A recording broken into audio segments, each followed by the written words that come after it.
Bonjour, bienvenue à ce webinaire qui est organisé dans le cadre de des événements les lundis du CEP.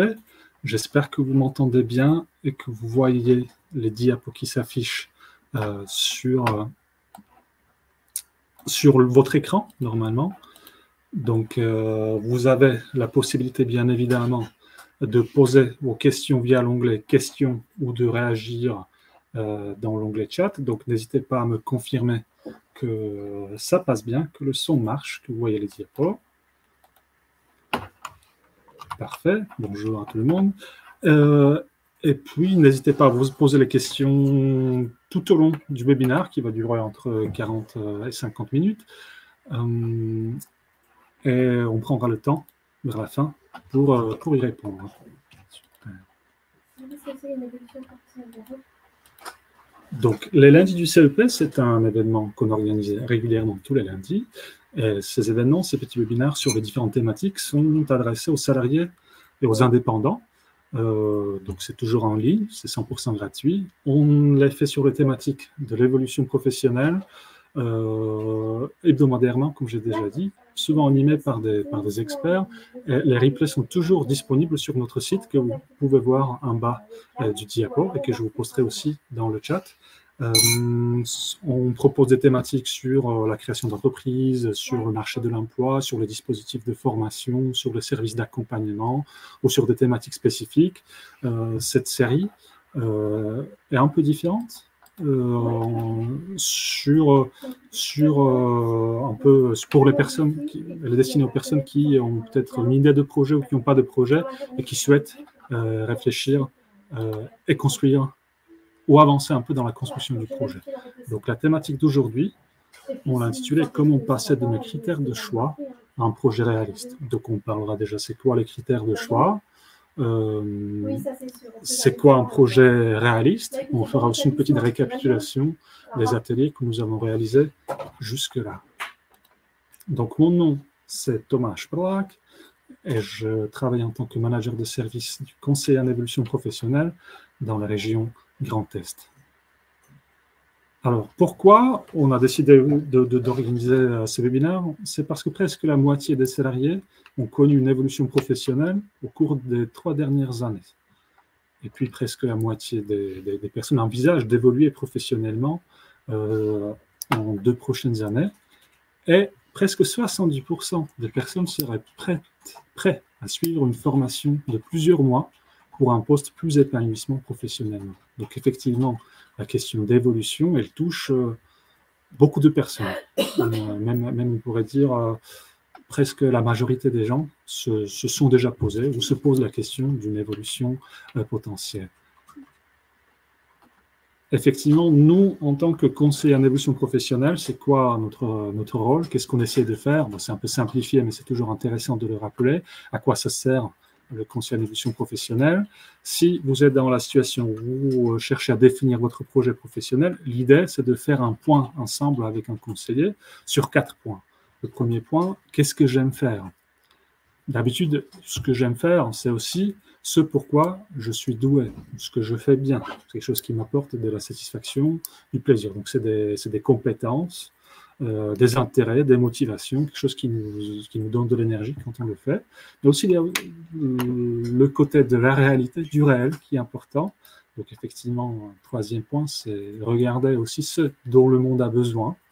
C'est bien d'avoir pour projet de devenir voyageur ou peu importe. Si effectivement ce projet ne peut pas aboutir parce qu'il se heurte à la réalité, et c'est aussi le quatrième volet, quelque chose pour quoi je peux être payé. Donc vous connaissez peut-être, vous l'avez déjà vu, c'est le schéma qu'on appelle Ikigai, effectivement. Ça vient du japonais. C'est un peu simplifié. De manière simplifiée la démarche de construction d'un projet professionnel. Si on va un peu plus loin, quand on se pose la question, alors je veux aller où, j'en suis où, vers quoi je peux aller, il y a plusieurs choses qu'on essaie d'analyser, sur lesquelles on essaie de faire le point, soit tout seul, idéalement avec un conseiller ou une conseillère. Déjà, qu'est-ce qui fait sens pour moi? Quelles sont mes valeurs? quelles sont mes motivations, mes intérêts, quelles sont les activités ou les environnements professionnels qui m'attirent, quelles sont mes compétences, qu'est-ce que je sais faire, qu'est-ce que j'aime faire, qu'est-ce que j'aime plus faire, qu'est-ce que je souhaite garder, qu'est-ce que je souhaite développer en termes de mes compétences, quelle est mon expérience, comment je peux la valoriser, comment je peux identifier dans mon expérience celle qui m'a apporté le plus de satisfaction, le plus de sens, celle qui était le plus en lien avec mes valeurs. L'intérêt un peu dans son histoire personnelle, regarder bien sûr les conditions du travail, les conditions salariales, etc. Regarder l'environnement de travail dans lequel tel et tel métier s'exerce. Et effectivement, on a commencé à faire un peu ce travail lors de nos webinaires lundi du CEP. Donc, petite récapitulation. Qu'est-ce que nous avons déjà fait? Je vais vous poster les liens sur les outils et vous allez retrouver les replays sur notre site les lundis du CEP. Donc, je regarde juste dans le chat parce que je vois qu'il y a une question qui est posée. Oui, vous aurez accès à un replay. Et dans le chat, bonjour. Donc, en premier webinaire, on a parlé un peu du sens au travail. On a fait le point sur quelles sont les activités ou les moments de votre carrière où vous êtes senti bien, où vous avez eu le sentiment de s'épanouir. Et on a essayé de faire le lien entre ce passé et les possibles avenirs professionnels. Donc ça, c'était déjà en février 2021.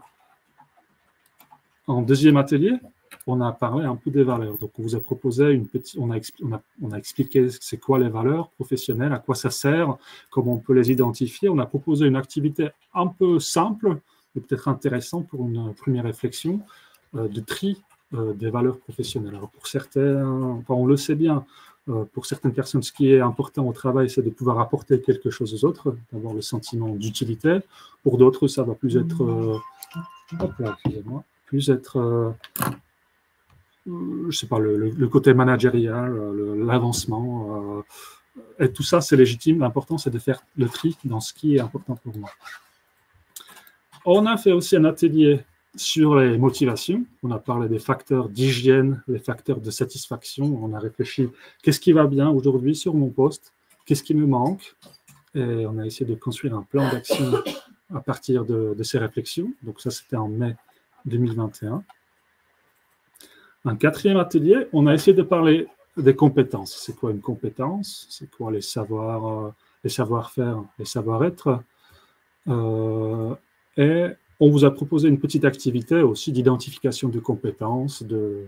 On vous a proposé de faire un tri dans vos savoirs, qu'est-ce qui vous intéresse, qu'est-ce que vous savez très bien faire, mais vous ne souhaitez plus faire. On essaie d'identifier, entre guillemets, les atouts dans vos compétences, les compétences sur lesquelles vous souhaitez continuer à vous appuyer dans votre nouveau projet éventuellement. Un cinquième atelier, il était un peu plus ludique, un peu plus imaginatif.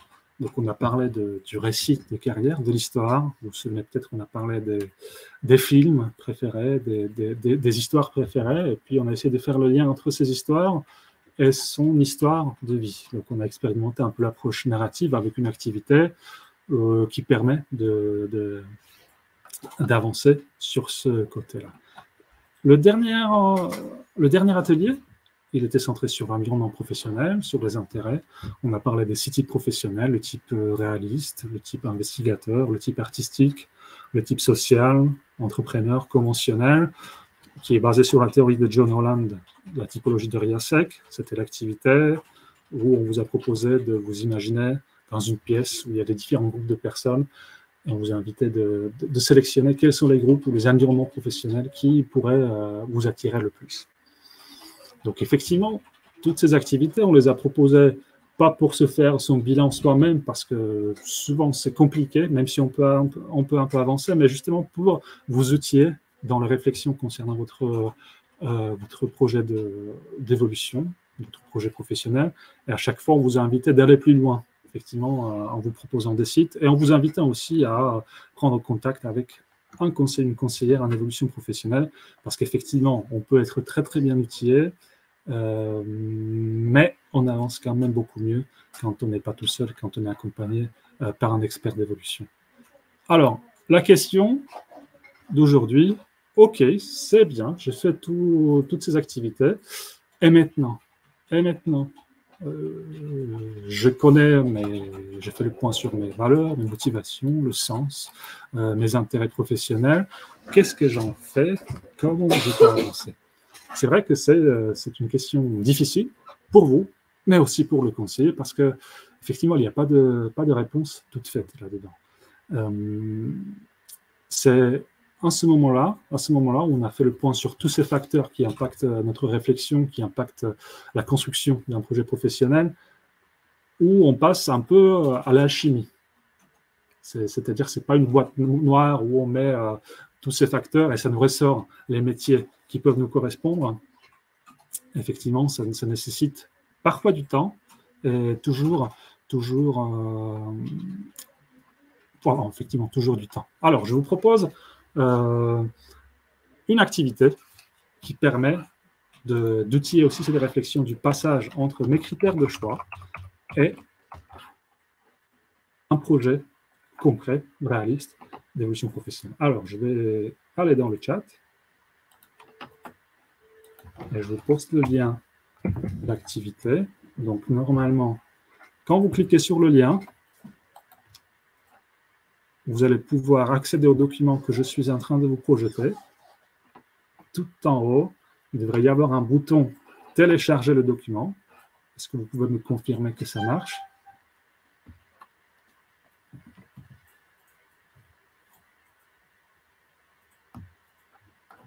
Oui, très bien. Alors, télécharger le document enregistré sur votre ordinateur. Et si vous avez participé à ces webinaires, ou si vous avez déjà fait une réflexion vous-même, cet outil ou ce tableau permet de synthétiser un peu ce qu'on a fait. Alors, vous pouvez y mettre votre nom de prénom. Et puis, il y a le premier grand carré qui vous permet de noter. Alors, pour moi, c'est quoi le sens au travail? Qu'est-ce qui fait sens pour moi? Qu'est-ce qui est important pour moi dans le travail? Peut-être un petit mot, si vous avez participé à l'atelier sur le récit des carrières, sur l'histoire, sur votre histoire. Vous vous souvenez, c'est le rôle que je souhaite jouer, dans quel environnement, et avec quel script, entre guillemets. Donc, quelques mots là-dessus. Et dans le premier carré, après, en bas à gauche, pas en haut à gauche, essayez d'imaginer votre futur métier, ou votre futur poste, votre futur rôle. Alors, ce rôle, il est en accord avec mes valeurs et mes motivations. Et essayez de mettre à l'écrit les 5 valeurs, les 5 motivations les plus importantes pour vous. En deuxième carré, il me permet d'utiliser ses qualités ou ses points forts. Alors peut-être que vous êtes quelqu'un d'organisé, quelqu'un de dynamique ou quelqu'un qui communique facilement. Essayez d'identifier 5 qualités importantes qui vous ont porté jusque-là dans votre carrière et de les noter là-bas, peut-être avec l'aide d'une activité qu'on a fait lors de l'atelier compétences. Troisième, c'est le petit rond au milieu. Ce nouveau projet va me permettre d'utiliser les compétences suivantes. Essayez de regarder dans vos expériences quelles sont les compétences qui sont les plus importantes pour vous et que vous souhaitez utiliser dans votre futur projet.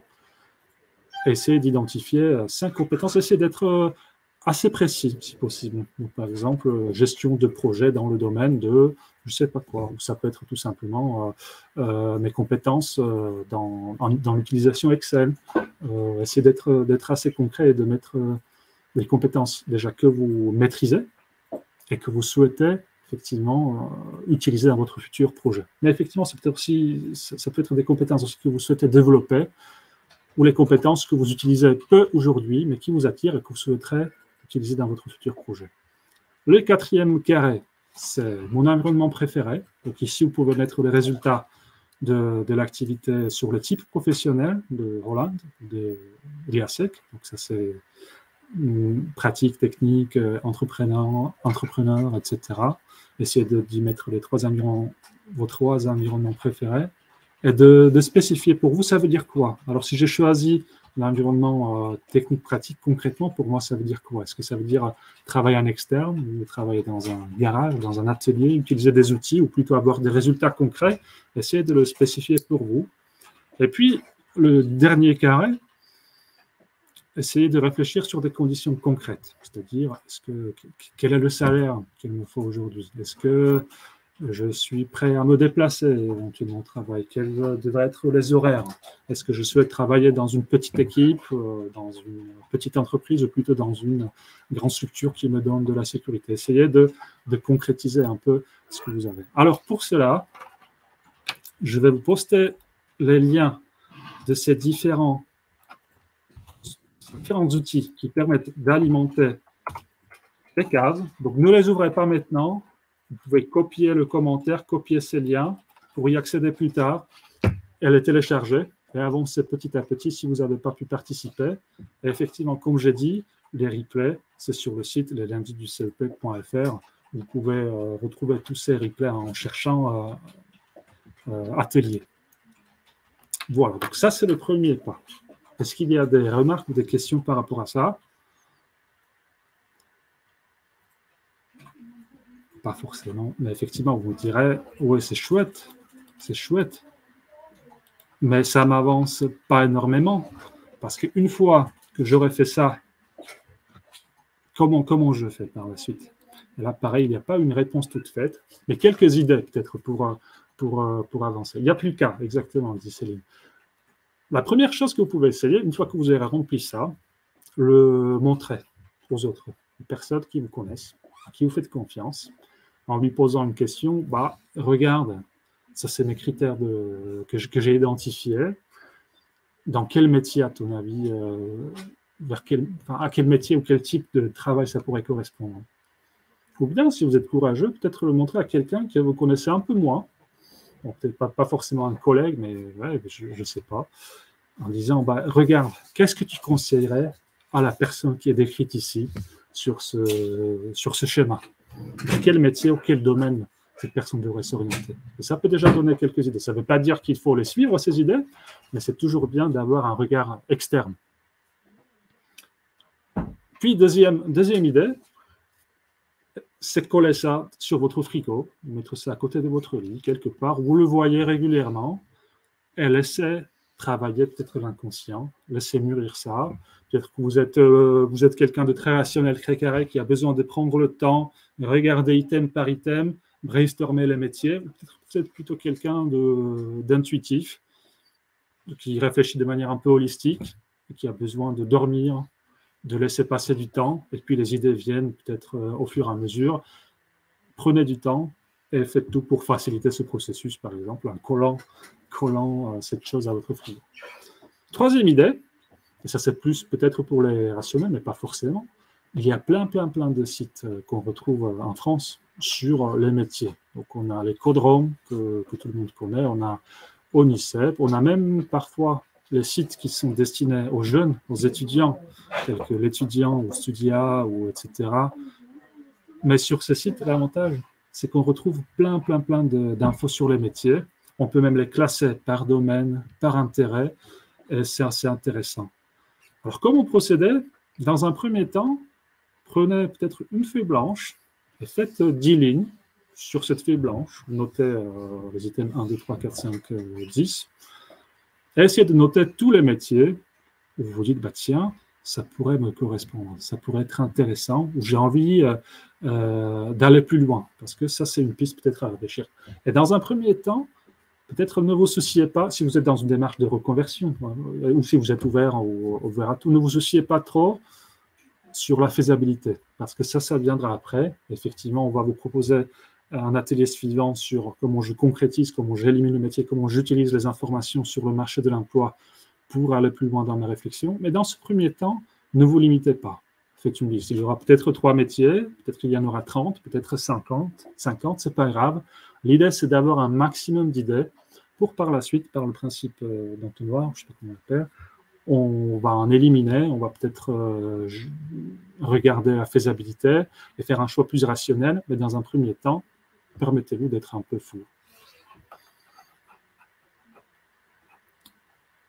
Alors, une fois que vous avez identifié ces pistes, peut-être vous pourrez commencer à faire un premier tri, à prioriser, à vous dire, bah, tiens, il y a ces 3 métiers ou ces 3 domaines qui ressortent, et essayez de continuer dans votre recherche. Alors, imaginons, je souhaite devenir naturopathe. Alors déjà, la question que je me pose, un naturopathe, il fait quoi? Et j'ai la première case, quelles sont ses conditions de travail? Est-ce qu'un naturopathe, il gagne bien sa vie? Quel est son salaire? Et comment il le gagne? Quelles sont ses perspectives d'emploi? Est-ce qu'il peut travailler dans une structure? Est-ce qu'il faut se mettre en indépendant? Est-ce que je trouve le travail facilement en allant sur le site Pôle emploi ou est-ce qu'il faut plutôt mobiliser mon réseau ou faire des candidatures spontanées?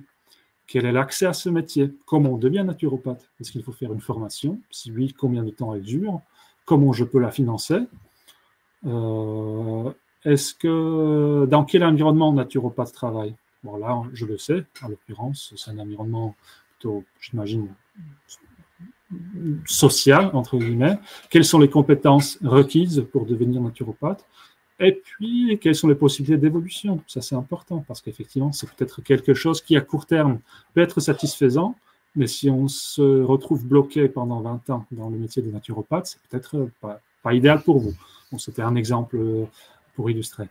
Et puis, faire peut-être une note pour vous concernant la faisabilité de ce projet. Essayez peut-être d'y mettre une note entre 1 et 10. 10, oui, c'est faisable. Tout de suite, demain, je peux démarrer et postuler.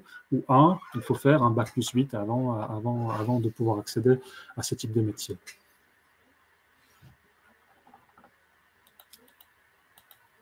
Alors, effectivement, comment trouver ces informations? Donc, il y a les sites qu'on a déjà mentionnés. Il y en a plein. Tapez dans Google fiche métier ou site découverte métier et vous allez pouvoir trouver plein de choses. Mais il est possible aussi de faire ce qu'on appelle une enquête métier. Alors, c'est quoi une enquête métier? Alors, à quoi ça sert? Ben, déjà, ça permet de connaître les emplois associés à un métier, la façon dont ce métier s'exerce.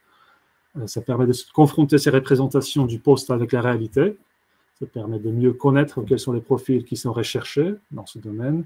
Ça permet aussi de se constituer un petit réseau de contacts dans un nouveau secteur vers lequel je m'oriente. Alors, concrètement, ça sert à quoi? En quoi ça consiste? Ça consiste à rencontrer un expert ou une personne qui travaille dans le métier ou dans le domaine que vous visez. Comment on peut le retrouver? Déjà, voir son réseau, ses amis, sa famille, les amis de ses amis. Est-ce que tu ne connaîtrais pas un naturopathe? Est-ce que tu pourrais me filer un contact? Préparer ces questions. Qu'est-ce qui m'intéresse? Qu'est-ce que je souhaite vraiment savoir? Déjà, c'est des questions qu'on a vues. Comment vous avez accédé à ce métier? Qu'est-ce que vous conseillerez à quelqu'un qui veut se reconvertir comme moi? À quoi ressemble votre journée de travail? C'est de poser des questions ouvertes. On a parfois peur, mais les gens aiment parler de son métier, de leur métier. Il n'y a pas besoin forcément de beaucoup de choses pour les lancer. Et puis, contactez-les, proposez un café après leur journée de travail, proposez une rencontre ou proposez par téléphone. Essayez d'en rencontrer idéalement plusieurs, parce qu'une personne, on sait que le même métier peut changer en fonction d'un poste d'une entreprise à l'autre. Et faites une synthèse. Qu'est-ce que vous avez appris? Qu'est-ce qu'il m'a dit par rapport à ce métier de naturopathe? Est-ce qu'il y a des questions qui restent? Est-ce qu'il a répondu? Est-ce que cette personne a répondu aux questions que je me posais? Et qu'est-ce que ça évoque à moi? Qu'est-ce que ça dit par rapport à mon projet? Est-ce que ça le confirme ou est-ce que j'ai encore des doutes? Ou est-ce qu'au contraire, il m'a plutôt découragé ou j'ai l'impression que ce n'est pas forcément réaliste? Et dans ce cas-là, je me pose la question, est-ce qu'il ne faut pas redéfinir ou est-ce qu'il ne faudrait pas rencontrer une autre personne pour confirmer ou infirmer cet avis? Un autre moyen de faire, et ça j'aurais besoin d'un conseil en évolution professionnelle pour ça, mais en France, on peut faire ce qu'on appelle une immersion professionnelle. Ça s'appelle une PMSMP, période de mise en situation professionnelle, PMSMP. Ce dispositif permet de découvrir un métier ou un secteur d'activité, confirmer ou infirmer son projet professionnel en faisant un petit stage d'observation dans une structure d'accueil, qui peut être une entreprise, une association. Ça peut durer 1 jour jusqu'à 1 mois maximum. Ça peut être continu ou discontinu. Ça peut se faire sur temps de travail, mais pour cela, il faut que votre employeur soit d'accord et qu'il vous paye pendant ce temps-là, ou hors temps de travail. Oui, merci Muriel. PMSMP, période de mise en situation en milieu professionnel, effectivement. Vous ne devenez pas employé ou salarié de la structure d'accueil, donc vous n'êtes pas rémunéré. Et à l'issue de cette période, vous retournez sur votre poste de travail à l'issue, à la fin de la période. Donc, c'est assez encadré, mais vous ne pouvez pas le faire tout seul. Il faut se rapprocher d'une structure d'accompagnement. Donc, prendre contact avec un conseiller en évolution professionnelle qui fait une convention entre vous, l'entreprise ou la structure d'accueil et le service d'accompagnement. À la fin, vous faites un petit rapport, justement, qu'est-ce que ça vous a dit par rapport à votre projet, par rapport à vos compétences, etc. Mais c'est super intéressant. Je peux vous raconter une histoire. On a eu un cheminot qui travaille à la SNCF, qu'on accompagnait et qui souhaitait se reconvertir vers le domaine du vin, en Alsace. Donc, ce qu'il a fait un stage auprès d'un caviste. Et pendant 2 week-ends de suite, il a passé 4 jours avec le caviste où il a observé, il a discuté, il a commencé à faire de petites activités, de petites tâches du quotidien pour voir à quoi ça ressemblait. Et effectivement, ça a confirmé son projet. Aujourd'hui, il va se lancer dans la formation des cavistes. Voilà. Alors, pour mettre ça en place, comme j'ai dit, il faut obligatoirement contacter le conseiller en évolution professionnelle.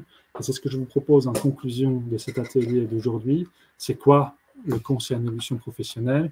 En quoi ça consiste? Donc, effectivement, c'est un service public qui est gratuit. Il permet à chaque personne, peu importe sa situation, moi on parle ici des salariés et des indépendants parce qu'on est l'opérateur pour les salariés et les indépendants. Ce service permet en tout cas de faire le point sur sa situation professionnelle et élaborer, formaliser, mettre en œuvre son projet d'évolution professionnelle. Donc, comme je dis, c'est un service gratuit. Donc, vous n'aurez jamais rien à payer. C'est personnalisé, c'est-à-dire le conseil, il vous rencontre une première fois, il fait le point avec vous, où vous êtes, vous en êtes, vers où vous souhaitez aller, quel est votre besoin, et en fonction de ça, vous allez adapter le contenu de l'accompagnement, les modalités, en présentiel, distanciel, quelle durée de rendez-vous, combien de fois, pour que ça réponde à votre besoin, pour que ça soit utile à vous. Le conseil n'est pas vous pour vous dire « Ah, naturopathe, j'en ai vu des naturopathes, c'est une connerie, abandonnez votre projet ». Il est neutre, il va vous aider à trouver les bonnes infos, à structurer votre réflexion pour que vous puissiez avancer et décider pour vous-même qu'est-ce que vous souhaitez faire. C'est confidentiel, c'est-à-dire c'est ni à l'initiative de votre employeur, ni à l'initiative de Pôle emploi ou qui que ce soit, d'un organisme de formation. C'est vous qui prenez rendez-vous et tout ce qui se dit à un rendez-vous reste entre vous et le conseiller. Il y a souvent une synthèse qui est rédigée, mais cette synthèse, elle est uniquement pour vous. Et c'est aussi un service de proximité parce qu'on ne le sait pas souvent, mais si je parle des Grands Est, on a une 50aine de sites et à moins de 15-20 km de chez vous, vous allez pouvoir rencontrer un conseiller, prendre rendez-vous. Et sur d'autres régions, c'est pareil. Qui sont ces opérateurs du conseiller en évolution professionnelle et pour qui? Donc, notre réseau dans plusieurs régions s'appelle Réseau EVA. Ce réseau accompagne les salariés et les indépendants. Si vous êtes cadre, vous pouvez choisir entre l'opérateur privé, c'est-à-dire nous, ou le réseau APEC. Si vous êtes demandeur d'emploi, c'est le Pôle emploi qui vous accompagnera. Mais si vous avez une activité à côté, c'est-à-dire si vous êtes intérimaire ou vous travaillez à mi-temps et vous êtes inscrit au Pôle emploi, vous pouvez quand même être accompagné par le réseau EVA. Si vous êtes moins de 26 ans avec des difficultés d'insertion, c'est la mission locale. Si vous êtes en situation de handicap, dans laquelle le handicap est l'obstacle majeur à votre emploi, il y a la question de maintien à l'emploi, de reconnaissance des travailleurs handicapés, c'est peut-être plutôt Cap Emploi qui va vous accompagner. Si vous êtes en situation de handicap, mais pas forcément reconnu, ou reconnu, peu importe, mais le handicap n'est pas l'obstacle, le premier obstacle à l'emploi, vous pouvez aussi être accompagné par le réseau EVA. Si vous êtes agent de la fonction publique, alors ça dépend de la région. Il faut contacter la plateforme RH. Et Agnès, si vous me dites la région, je vais vous trouver ça et je vous enverrai dans le chat. Mais c'est regarder plateforme RH, fonction publique et votre région dans Google et vous allez trouver. Alors, pour quel objectif? Il ne s'agit pas, dans le conseil d'admission professionnelle, de travailler uniquement une reconversion. Ce n'est pas forcément comme un bilan de compétences, on change après. C'est toute question liée à l'évolution professionnelle. Donc, vous réfléchissez, vous avez un projet d'évolution en interne. Vous voulez financer une formation et vous savez que ça serait intéressant aussi pour la boîte. Vous souhaitez préparer votre entretien annuel. Pour ça, il est aussi intéressant de rencontrer un conseiller d'admission professionnelle. Ou vous voulez tout simplement changer de boîte, faire le point sur votre CV parce que ça fait 10 ans que vous n'avez pas cherché de boulot. Là, le conseiller d'admission professionnelle peut vous être utile. Vous avez peut-être une idée d'un projet de reprise, de création d'activité. Vous avez peut-être des compétences, vous travaillez depuis longtemps sur un métier, je ne sais pas, où vous n'avez pas la certification pour, vous voulez étudier la possibilité de faire une validation VAE, là aussi le conseiller peut vous accompagner. Il y a aujourd'hui en France plein de dispositifs qu'on peut mobiliser pour se financer une formation, notamment le compte personnel de formation, le dispositif de projet de transition professionnelle, on peut faire une formation longue jusqu'à 1 an, voire plus si c'est en discontinu. Pendant cette période, on continue à toucher notre salaire et les frais pédagogiques peuvent être pris en charge. Et c'est le conseiller ou la conseillère en évolution professionnelle qui, normalement, connaît tous ces dispositifs et qui va vous permettre de les identifier, de comprendre comment ces dispositifs fonctionnent et de vous accompagner jusqu'au dépôt de la demande de financement et même plus loin, jusqu'à ce que votre projet soit mis en œuvre. Comment ça se passe? Donc, comme j'ai dit, il y a un premier rendez-vous qui permet déjà à vous d'exprimer votre demande, votre besoin, de quoi j'ai besoin aujourd'hui, où j'en suis aujourd'hui, et le conseiller ou la conseillère va vous donner un premier niveau d'information sur les métiers, sur l'offre de formation, sur l'environnement, sur les dispositifs de financement, va vous aider à identifier les premières démarches à faire, le cas échéant, et puis ensemble vous allez définir est-ce qu'un accompagnement peut être utile, si oui, combien d'heures, combien de temps, jusqu'à quel moment, qu'est-ce qu'on va travailler ensemble. Donc c'est pas quelque chose de préformaté, c'est vraiment personnalisé, adapté à ce dont vous avez besoin et peut vous accompagner une ou plusieurs fois. D'habitude, il faut quand même plusieurs fois parce que quand on change, quand on fait un pas important, il faut prendre du temps. On passe quand même 35, 40, 50 heures par semaine de travail. Donc autant prendre du temps pour préparer un éventuel changement. Comment accéder au CEP? Donc si vous êtes dans les régions Grand Est, Bourgogne-Franche-Comté, Auvergne-Rhône-Alpes,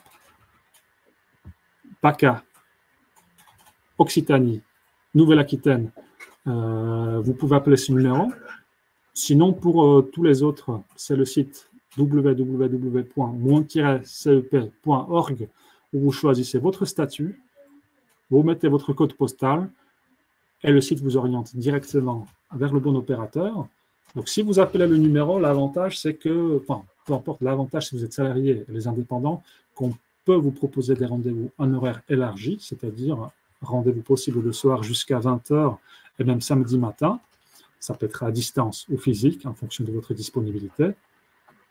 Et c'est la fin des diapos que j'ai préparées. Merci de votre attention et prenons maintenant le temps pour éventuellement poser vos questions et je vais essayer d'y répondre. Merci de votre attention en tout cas.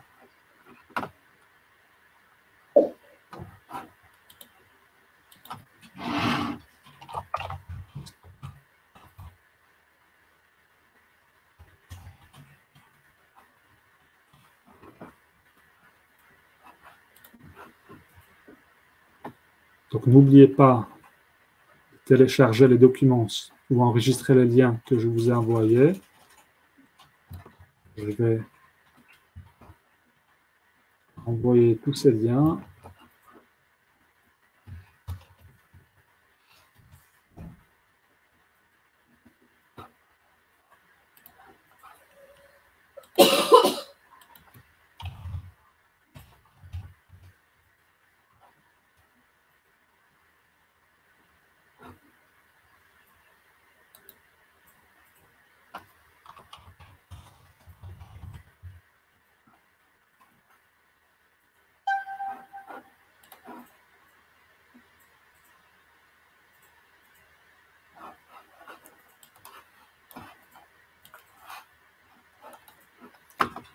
S'il n'y a pas de questions, je vous remercie de votre attention. J'ai été sur des replays, mais je n'ai pas retrouvé les thématiques dont vous avez parlé. Par exemple, les valeurs, les motivations, etc. J'ai du mal à chercher. Je vais retrouver les liens.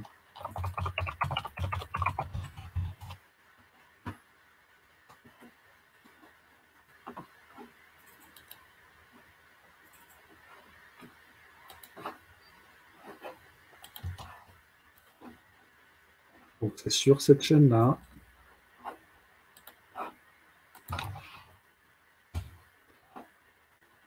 Allez sur vidéo. Comme ça vous affiche toutes les vidéos. Et comme mot-clé dans la recherche, tapez atelier.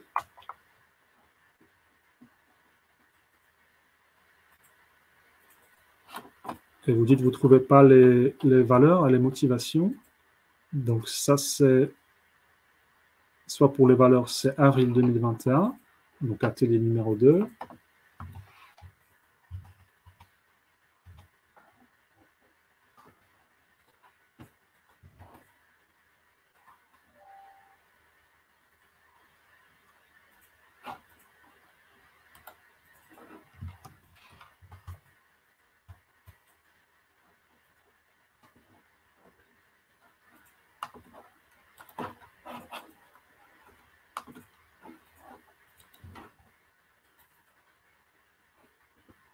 Je vous le poste dans le chat normalement.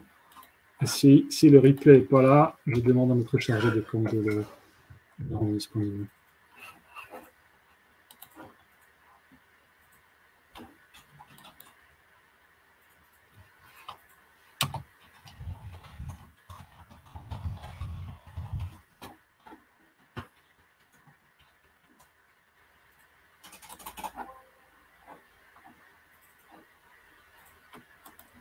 Et pour l'aiguillage agent public en ERA, je vous envoie le contact.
Je vais poster le mail dans le chat. Et je vais aussi vous poster le numéro de téléphone.